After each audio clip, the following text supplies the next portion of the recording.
रहता था। तो एक व्यक्ति बहुत बूढ़ा हो गया था और काफ़ी बुजुर्ग था, चल उठ नहीं सकता था, अपने कमरे में रहता था।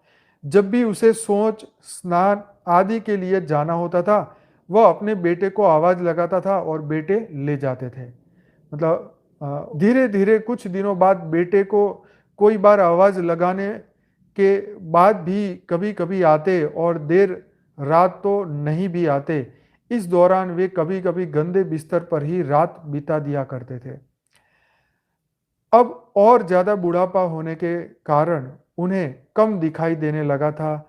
एक दिन रात को निवृत्त होने के लिए जैसे ही उन्होंने आवाज़ लगाई, तुरंत ही एक लड़का आता है और बड़े ही कोमल स्पर्श के साथ उनको निवृत्त करवाकर बिस्तर पर लेटा जाता है। अब ये रोज का नियम हो गया। एक रात उनको शक हो गया कि पहले तो बेटों को रात में कई बार आवाज़ लगाने पर भी नहीं आते थे, लेकिन ये तो आवाज़ लगाते ही दूसरे क्षण आ जाते हैं और बड़े कोमल स्पर्श से सब निवृत्त करवा देते हैं।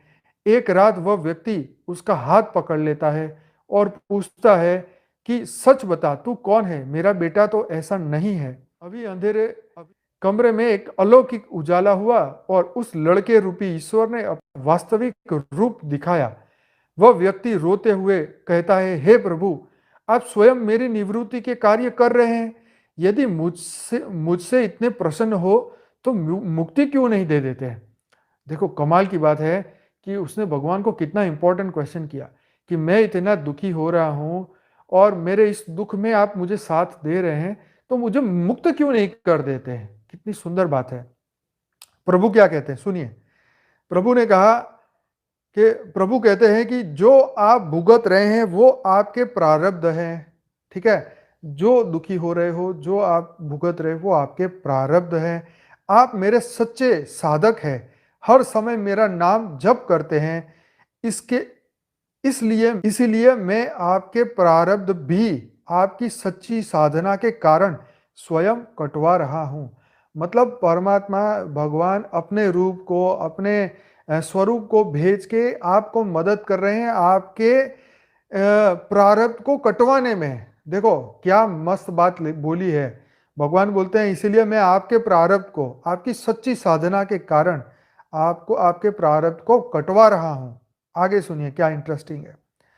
कहते हैं, व्यक्ति कहता है कि क्या मेरे प्रारब्ध आपकी कृपा से भी बड़े हैं? वाह, क्या क्वेश्चन है, क्या इंटेलिजेंट है कि हे प्रभु, क्या मेरे प्रारब्ध आपकी कृपा से भी बड़े हैं कि आप अपनी कृपा करके मेरे प्रारब्ध को नहीं काट सकते? क्या आपकी कृपा मेरे प्रारब्ध नहीं काट सकती? वाह, क्या बात है, सोचने वाली, कितना सुंदर क्वेश्चन है। तो देखिए प्रभु क्या रिप्लाई करते हैं। बहुत इंटेलिजेंट, बहुत सुंदर रिप्लाई है, ध्यान से सुनिए, दिमाग से निकलना नहीं चाहिए आखिरी समय तक। प्रभु कहते हैं कि मेरी कृपा सर्वोपरि है, ये अवश्य आपके प्रारब्ध काट सकती है, लेकिन फिर अगले जन्म में आपको ये प्रारब्ध भुगतने फिर आना होगा। क्या बात कही है। यही कर्म का नियम है। इसीलिए आपके प्रारब्ध में स्वयं अपने हाथों से कटवा कर इस जन्म मरण से आपको मुक्ति देना चाहता हूं। वाह, क्या बात है प्रभु, ऐसा सबके साथ हो, सबको ऐसा ज्ञान हो, सबको ऐसा आर्टिकल सुनने को मिले, सबको ऐसा ज्ञान मिले, सबको ऐसी बुद्धि मिले, सबको ऐसे सच्ची में क्या लिखा है।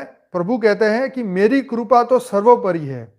ठीक है, ये अवश्य आपके प्रारब्ध को काट सकती है। भगवान कहते हैं कि मैं आपके प्रारब्ध को डायरेक्ट नहीं काटूंगा, अगर काट दूंगा तो अगले जन्म में फिर आपको फिर भुगतना पड़ेगा। ठीक, तो इसीलिए मैं आपके साथ रह के आपको इस प्रारब्ध को कटवाने में मदद कर रहा हूं। ठीक है जी।